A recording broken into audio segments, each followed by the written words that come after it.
Hai guys, balik lagi bareng gue di sini. Tetap semangat dan selalu sehat ya. Oke guys, di video kali ini gue akan menceritakan sebuah cerita film horor dari Indonesia. Film ini berjudul Pengabdi Setan tahun 1982, di mana sebelum kalian lahir ke dunia, film Pengabdi Setan ternyata sudah ada guys. Jadi sebenarnya film Pengabdi Setan yang sekarang sedang tayang di bioskop itu terinspirasi atau bisa dikatakan adalah remake dari film Pengabdi Setan terdahulu yang sekarang akan gue ceritakan buat kalian. Perbedaannya memang jauh guys dari segi jalan cerita dengan Pengabdi Setan yang sekarang, tapi pada intinya sama-sama mengabdi kepada sesosok yang namanya setan. Oke guys, kita langsung saja ke cerita filmnya. Di awal cerita di tempat pemakaman umum, hari itu adalah hari berkabung untuk keluarga Munarto. Keluarga inti dari Pak Munarto sendiri adalah Tommy sebagai anak bungsu dan kakak perempuan yang bernama Rita. Mereka harus merelakan kepergian ibu tercinta yaitu Mawarni, istri dari Pak Munarto sekaligus ibu bagi Tommy dan Rita. Prosesi upacara pemakaman yang terasa begitu hikmat. Orang-orang terdekat bersama para tetangga berdatangan berbondong-bondong saling membantu ketika jenazah dimasukkan ke liang lahat. Selain suasana yang sedang bersedih hati di detik-detik memasukkan jenazah ke dalam liang lahat, orang-orang yang menyaksikan pun menjadi teringat kepada dosa-dosa mereka sendiri. Karena suatu saat nanti mereka juga akan mengalami yang namanya kematian.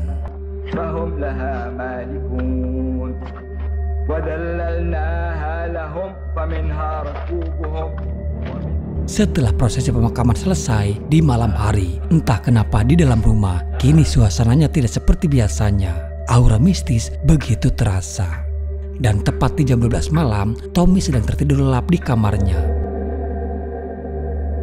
Tiba-tiba di jendela kamar itu terlihat ada penampakan ibunya dengan berwajah pucat, layaknya seperti kuntilanak. Tak lama Tommy pun terbangun dari tidurnya. Dia melihat sesosok arwah gentayangan yang menyerupai ibunya ada di balik jendela. Antara aneh dan tidak percaya ibunya yang bisa hidup kembali. Tapi saat itu Tommy tidak merasa ketakutan sama sekali.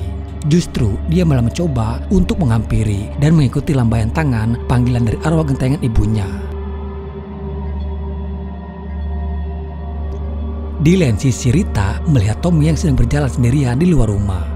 Tommy seperti sudah terhipnotis yang terus saja mengikuti panggilan dari si arwah gentayangan. Rita masih mengintip dari balik jendela, melihat apa yang sedang dilakukan oleh Tommy. Rita sendiri tidak bisa melihat apa yang dilihat oleh Tommy pada saat itu. Dan saat dia akan membuka pintu, Rita dikagetkan Pak Karto, tukang kebun yang sudah berdiri di sana. Ada apa, Non? Gak ada apa-apa kok. Semenjak kematian ibunya, kehidupan Tommy perlahan kini mulai berubah. Dia seperti hilang arah. Dia mulai malas untuk masuk sekolah dan tidak bersemangat untuk menjalani kehidupan kesehariannya. Kematian ibunya membuat Tommy sangat terpukul. Melihat kondisi Tommy pada saat itu, Egy, salah satu temannya, mencoba memberikan solusi. Apa yang dirasakan Tommy sekarang, dulu Egy juga pernah merasakannya. Untung saja ada seorang dukun yang membantu Egy, hingga Egy bisa keluar dari kegalauannya. Mendengar hal itu, Tommy pun tertarik meminta alamat dari si dukun yang Egy maksud. Singkatnya datanglah Tommy kepada si dukun itu. Dari penerawangan si dukun, memang benar terlihat banyak energi jahat yang kini menyelimuti di dalam jiwa Tommy. Dan tak hanya itu, masa depan Tommy juga yang terlihat sangat suram. Keyakinan Tommy semakin bertambah ketika dukun itu tahu kalau ibunya yang sudah meninggal. Si dukun mengatakan bukan hanya Tommy saja, tapi keluarganya juga yang sedang terancam. Si dukun menganjurkan untuk Tommy membentengi diri dengan amalan-amalan ilmu hitam agar Tommy selamat dari mara bahaya yang kini sedang mengincarnya. Di rumah, Tommy mulai mencoba melakukan acara ritual yang diajarkan oleh si dukun. Walaupun pada saat itu meditasinya malah terganggu kedatangan Rita. Apaan sih kamu? Orang lagi konsentrasi diganggu. Di saat mereka sedang santap makan malam bersama, tiba-tiba terdengar ada suara bel rumah berbunyi. Mereka kedatangan tamu seorang wanita yang ternyata dia adalah Darminah, orang kiriman dari biro pembantu rumah tangga yang akan bekerja di rumah mereka sekarang. Tommy sendiri yang melihat wanita itu seperti sudah tidak asing lagi baginya. Di hari berikutnya, Tommy masih menjalankan ritual yang diajarkan si dukun. Dia tak sadar kalau ritual tersebut adalah ritual penghambaan dia kepada si iblis. Saat itu Tommy seperti masuk ke alam lain yang dimana dia dibawa oleh orang-orang aneh. dia ditidurkan di atas mimbar dan dibacakan mantra-mantra.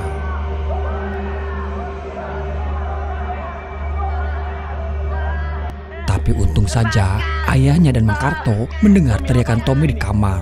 Tommy seolah-olah sedang berada di dalam mimpi. Di keesokan hari, Herman, kekasih Rita, datang. Tak sengaja saat dia yang akan menemui Rita, Herman sempat berpapasan dengan Bidarmina. Saat itu Herman merasa ada yang aneh dengan Bidarmina. Herman merasa curiga kalau Bidarmina bukanlah orang sembarangan. Karena dari aura wajah Bidarmina tidak seperti kebanyakan orang pada umumnya. Tapi Rita menepis semua anggapan Herman. Rita sama sekali tidak curiga kepada Bidarmina. Dia membahas dan mengatakan kepada Herman soal kejadian aneh yang terjadi di rumahnya sekarang. Herman yang mendengar hal itu, lagi-lagi dia malah memberikan solusi kepada Rita untuk mendatangkan seorang dukun. Konon katanya dukun itu sangat sakti. Herman berjanji akan membantu dan akan membawa si dukun. Di lain sisi, Mang Karto yang sedang bersih-bersih di kamarnya Bidarmina. Betapa terkagetnya dia melihat ada sesajen di dalam kamar Bidarmina. Bidarmina yang melihat Pak Karto mengetahui apa yang sedang dia lakukan, menyuruh Mang Karto untuk pergi dari kamarnya. Siang itu, Tommy berada di sebuah toko buku. Dia sedang mencari buku, mencari tahu arti mimpi yang dialaminya semalam. Namun tiba-tiba datang seseorang tak dikenal menghampiri dan memberikan Tommy buku panduan tentang tata cara melakukan sholat. Orang tersebut seperti tahu apa yang sedang dialami oleh Tommy. Bahkan dia juga memberikan pesan untuk Tommy lebih mendekatkan diri kepada Tuhan. Karena hanya dia yang bisa memberikan pertolongan atas apa yang terjadi kepada Tommy saat ini. Tommy yang pada saat itu sedang berada di kondisi lemah. Segala cara pun dia lakukan agar bisa membuat hidupnya kembali normal dan tidak selalu dirundung kesedihan. Tommy pun mengikuti nasihat dari orang yang ditemui tadi siang. Mencoba mendekatkan diri kepada Tuhan dengan cara melakukan sembahyang. Sebenarnya Tommy sudah berada di jalan yang benar, namun tak mudah bagi dia untuk melakukan ibadah sholat di tengah rumahnya yang kini sudah menjadi sarang para setan. Tiba-tiba kaca jendela itu pecah dengan sendirinya, dan tak lama kemudian Tommy diperlihatkan kembali sesosok arwah ibunya dan berbicara kepada Tommy untuk tidak melakukan ibadah sholat.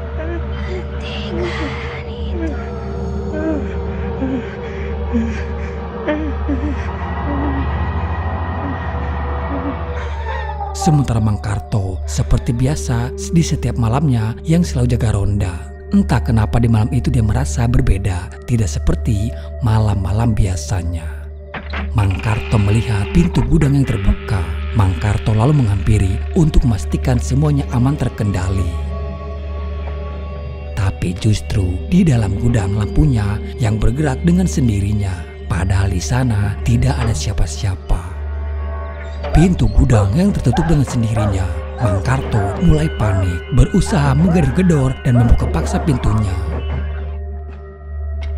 Dan di pagi hari saat Tommy yang akan masuk ke dalam gudang, dia sempat mendengar seperti ada suara gesekan dari sebuah benda. Dan saat Tommy yang akan membuka pintu gudang, betapa terkagetnya dia melihat Mang Karto yang sudah tergantung di sana. Tak hanya Mang Karto saja, Herman yang sempat mencurigai Bidarmina. Di saat dalam perjalanan, dia mengalami kecelakaan hebat. Herman menabrak sebuah mobil truk yang membuat kepalanya pecah.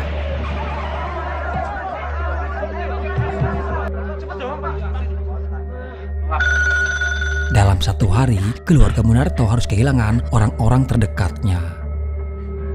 Dan kini keanehan itu semakin nampak terjadi di rumah mereka. Di malam hari tiba-tiba terdengar seperti ada seseorang yang sedang memainkan piano. Rita yang mendengar suara piano mencoba keluar dari kamar melihat siapa yang sedang mainkannya. Namun terlihat kalau itu adalah arwah gentayangan Herman. Walaupun terlihat lucu tapi cukup menyeramkan guys. Rita heboh sendiri mencoba menggedor-gedor pintu dan memanggil Tommy dan ayahnya. Tapi tidak ada satu orang pun yang mendengar teriakan Rita. Sampai-sampai dia harus menggedor pintu kamar Bidarmina. Tapi untung saja pintu kamar Bidarmina terbuka. Dan untuk di malam itu, Rita masih bisa terselamatkan. Rita jatuh sakit dan sudah tak tahan dengan keadaan rumahnya sekarang. Rita meminta kepada ayahnya untuk memanggilkan orang yang bisa mengusir hantu. Rita yakin kalau ada yang tidak beres dengan rumah mereka. Walaupun sebenarnya ayahnya tidak percaya dengan hal seperti itu, tapi demi untuk permintaan Rita, ayahnya pun lalu mencoba memanggil seorang dukun. Singkatnya, sang dukun pun mulai melakukan ritual pengusiran hantu. Tujuh nafsu angkara, hindarkan rumah ini dari cengkeraman Batara Kala. Bukannya membaik, justru mau mereka kini malah berguncang hebat. Si dukun tak bisa melawan kekuatan setan yang ada di rumah Pak Munarto. Malah kini si dukun juga menjadi korban yang tewas selanjutnya. Anehnya gangguan itu selesai ketika Bidarmina keluar dari kamarnya. Selang beberapa saat, di malam itu juga Bidarmina diam-diam keluar dari rumah. Tommy yang curiga kepada Bidarmina mencoba mencari tahu dan mengikutinya dari belakang. Ternyata Bidarmina menuju ke arah kuburan ibunya. Dan terlihat juga mayat Mang Karto dan Herman yang kini hidup kembali. Dan mereka berdua menjadi pengikut Bidarmina. Bidarmina lalu melakukan sebuah ritual di kuburan ibunya Tommy. Darmina yang akan menghidupkan kembali jasad Mawarni.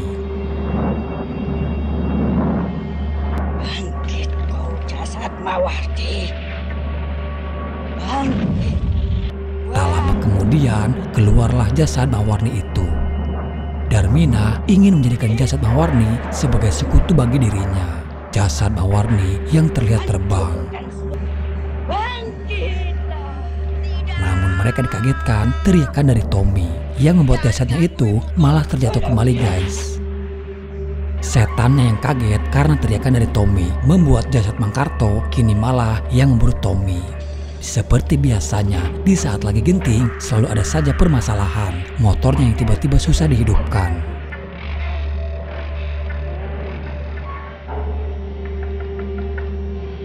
Tommy lalu memberitahukan kepada ayahnya soal apa yang dilakukan oleh Bidarmina. Namun ayahnya tidak langsung percaya begitu saja. Dan saat mereka bertiga memeriksa ke kamar Bidarmina, ternyata Bidarmina sedang berada di dalam kamar. Tommy masih tak percaya, yang jelas-jelas dia melihat Bidarmina ada di kuburan. Rita pun sebenarnya sependapat dan percaya dengan Tommy.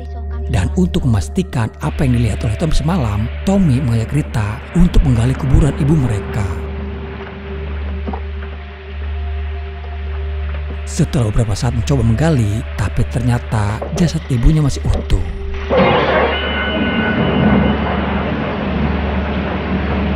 Mereka berdua dibuat kebingungan dengan apa yang mereka lihat sendiri.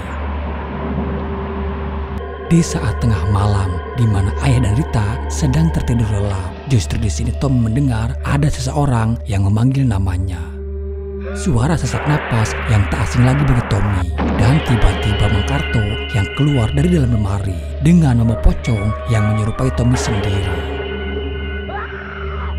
Sementara Rita masih terlelap dalam tidurnya. Dia dibangunkan oleh arwah gentayangan Herman.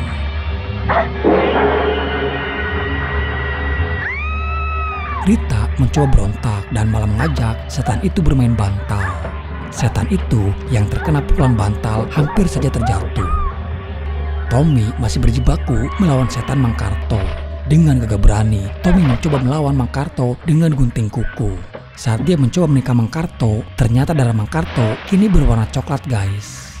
Tak hanya Tommy dan Rita saja, ayahnya pun kini didatangi arwah gentayangan Mawarni.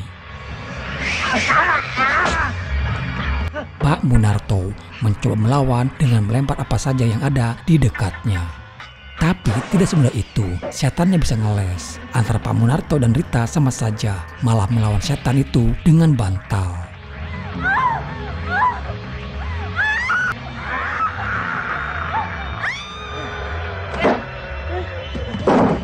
Dan ketiga jasad mereka yang kini ada dalam kendali Darmina. Dia memerintahkan mereka untuk menghancurkan keluarga Munarto.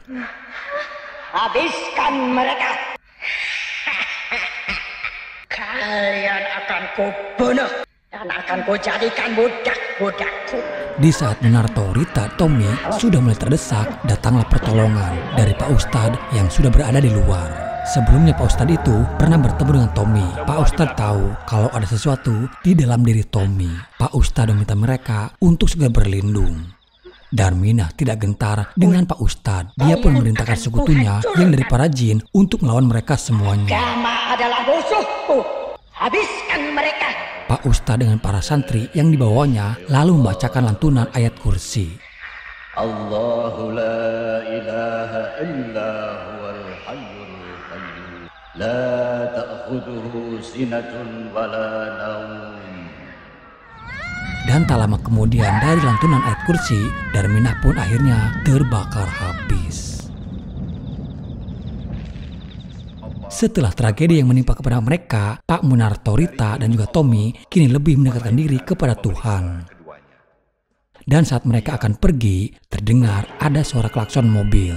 Terlihat ada 2 orang di dalam mobil, tapi orang itu tidak memperlihatkan wajahnya ke arah mereka. Dan disinilah cikal bakal film Pengabdi Setan yang terus berlanjut sampai dengan sekarang. Walaupun di film ini setannya terlihat masih tradisional, tapi bisa dimaklumin lah guys, teknologi pada waktu itu tidak secanggih zaman sekarang. Cuma pesan moral dalam film ini sangat jelas ya, jangan pernah percaya kepada yang namanya dukun.